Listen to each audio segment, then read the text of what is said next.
So, you want to know something interesting? I was listening to another YouTuber the other day.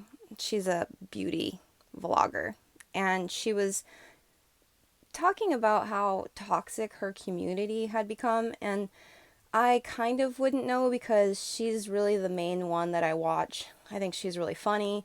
She's a little fairy and she's mixed like me. And she was talking about how perplexed she had become that people were continually going back to influencers that created a very negative influence, or basically, these people were bad people. And she was talking about how when they go away, people still follow them. Like, even when they come back after a really, really bad situation, something that they really exposed about themselves, and people just seem to forgive it and let it go. And she was asking, is this the only community that this happens in? And my answer to that is no, because I realize that this is definitely along the lines of a human collective condition. You see, I have realized that we as humans, we like things to be familiar. Once our brains have locked onto something, it's easier for us to just kind of go back to that experience. We feel less fear when we are familiar with something. But this, unfortunately, becomes in and of itself somewhat of a saboteur. It's like we become self sabotagers once we become unconscious of that pattern.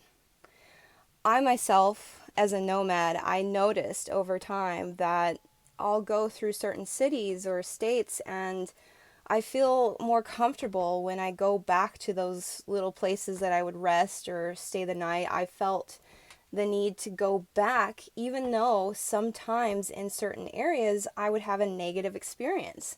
And so, what I'm seeing is it's really up to us in those moments to have a conscious, mindful awakening and say, okay, I remember this and it's familiar and it's something I used to know, but is it healthy for me? Is it something that is really actually helping? It's quite simple, and it's not anything to beat ourselves up about, because we do have those moments, those lulls in consciousness where we just basically can't see what we're doing.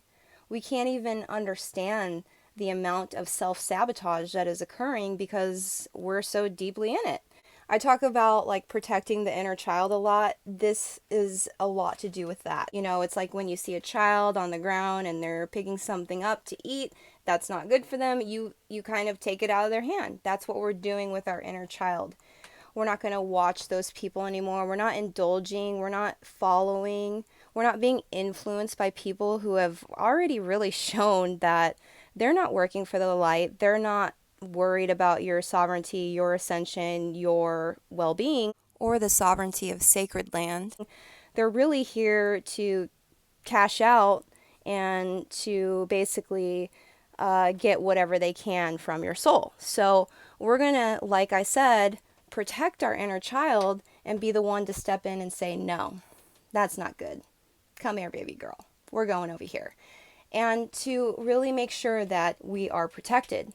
So, yes, we have those familiar, habitual people and places that we want to sometimes check up on, but we're in a different place spiritually and consciously, and we're learning to mindfully basically pick and choose what is actually right for us to experience.